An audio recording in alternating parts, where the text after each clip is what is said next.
बिस्मिल्लाहिर्रहमानिर्रहीम। अस्सलामुअलैकुम। मेरे चैनल में आपका इस्तकबाल है।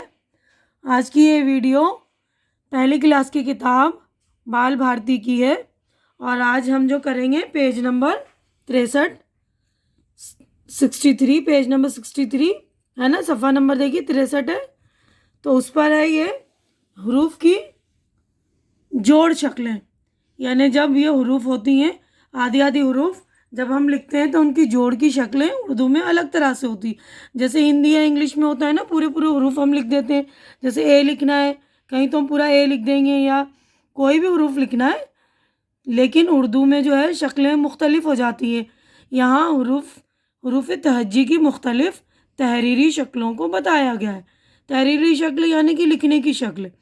जब हम लिखते हैं तो हरूफ की जो है बनावट मुख्तलिफ हो जाती है, चेंज हो जाती है ना, अलग अलग हो जाती है। तो अलिफ़ की तो देखिए अलिफ़ इस तरह ही रहेगा, अदरक, यावर, आग, हवा। तो यावर में ये के साथ अलिफ़ लगाए तो ये के साथ अलिफ़ को जोड़ा, लेकिन अलिफ़ के आगे कुछ नहीं जुड़ता। तो अलिफ़ के आगे जो अलिफ़ को दाल में हम जोड़ नहीं सकते, तो अलिफ़ के बाद दाल जो है पूरा बनाया हुआ है ना। इसी तरह देखिए यहाँ पर यावर, तो ये के बाद अलिफ़ को जोड़ा है, उसके बाद कुछ नहीं जोड़ते तो वाव अलग बना हुआ है। इसी तरह देखिए अलिफ़ मदा गाफ अलग बना हुआ है। हवा में भी वाव के बाद अलिफ़ बना हुआ है, क्योंकि वाव के बाद भी हम अलिफ़ या कोई भी हरूफ जोड़ नहीं सकते हैं। इसी तरह अलिफ़ के आगे भी हम कोई हरूफ जोड़ नहीं सकते। तो अलिफ़ की जो है तहरीरी शक्ल जो है सिंपल है ना। अब देखिए बे की जो तहरीरी शक्ल है, देखिए ये ऐसे शोशा बना होता है, उसके नीचे एक नुक्ता इस तरह होता है, ये होता है बे के नीचे एक नुक्ता और ये शोशे की तरह होता है। तो ये इस तरह की शक्लें होंगी और इसके नीचे एक नुक्ता होगा तो वो होगी शक्ल बे की। जैसे देखिए बदन में ये वाली शक्ल है, बोतल में ये आधी बे ये वाली है, अब बहन में ये वाली। इसी तरह चाबी में बी की शक्ल ये वाली और हबीब में शोशे वाली, ये बी है, बे है ना बीच में। तो आप लोग ध्यान रखेंगे, ये मैं पढ़ रही हूँ रूफ। ये बे की शक्ल है बदन, बोतल, बहन, चाबी, हबीब। ठीक है, तो ये बे की शक्ल है। अब ये देखिए जीम की शक्ल है। जीम की शक्ल जब होती है तो इस तरह जीम और इसके नीचे एक नुक्ता, और ये आधी जीम इस तरह होती है बनी हुई कभी कभी और इसके नीचे एक नुक्ता होता है, तो हम समझ जाएंगे कि ये जीम है। देखिए अब इस तरह ये देखिए बे है, ये वाली शक्ल है ना बे की, ये वाली। देखिए ये बिजली, आधी बे जीम लाम छोटी है, बिजली हो गया। और ये देखिए आधी जीम जहाज। अब ये देखिए दाल, अब लिखते हैं जब किसी हरूफ के साथ मिला के तो दाल की ऐसी शक्ल हो जाती है। देखिए बदन ये दाल है, बदन, गेंद लास्ट में ये दाल है। ठीक है ना, तो ध्यान रखेंगे आप लोग। अब उसके बाद देखिए रे, तो सिंपल जो अलग से रे बनेगी इसकी शक्ल ये है।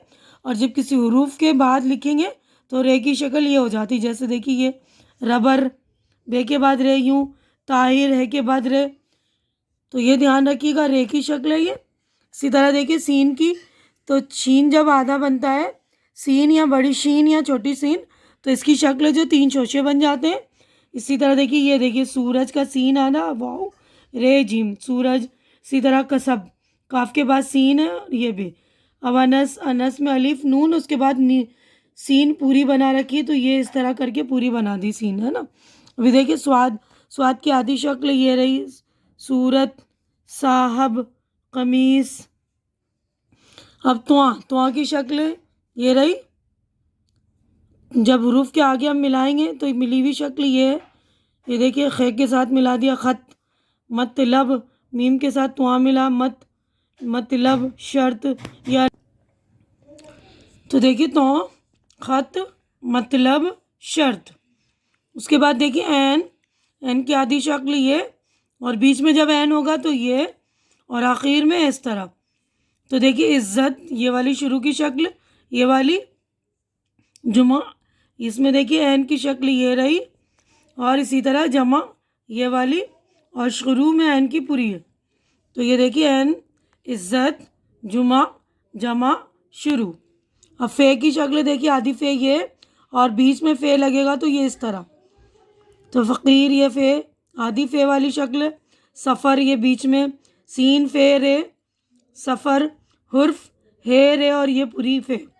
उसके बाद बड़ी काफ और ये काफ आधी और बीच में जब लगती है तो ये देखिए इधर से बीच में काफ। कासिम, अकील, वर्क।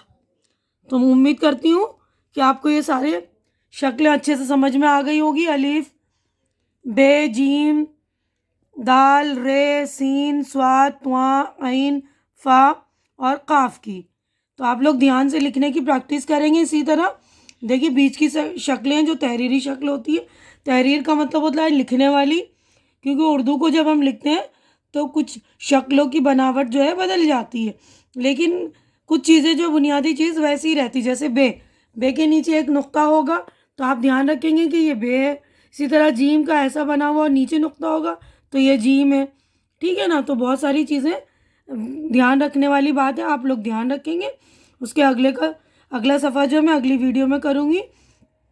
उम्मीद कर रही हूँ कि आपको मेरी ये वीडियो अच्छी लग रही होगी। अच्छी लग रही है तो इसे लाइक कीजिए, जो ज़रूरतमंद बच्चे उनके दरमियान शेयर कीजिए, बल्कि ज़्यादा से ज़्यादा शेयर कीजिए ताकि ज़्यादा लोगों को फ़ायदा हो। और बेल आइकॉन भी दबा लिया कीजिए ताकि मेरी नोटिफिकेशन आपको मिलती रहे। और मेरा चैनल सब्सक्राइब करके मेरी हौसला अफजाई कीजिए, क्योंकि चैनल का सब्सक्राइब करना बिल्कुल फ्री है। तो आप लोग प्लीज़ मेरी हौसला अफजाई कर दिया करें। शुक्रिया। अल्लाह हाफिज़।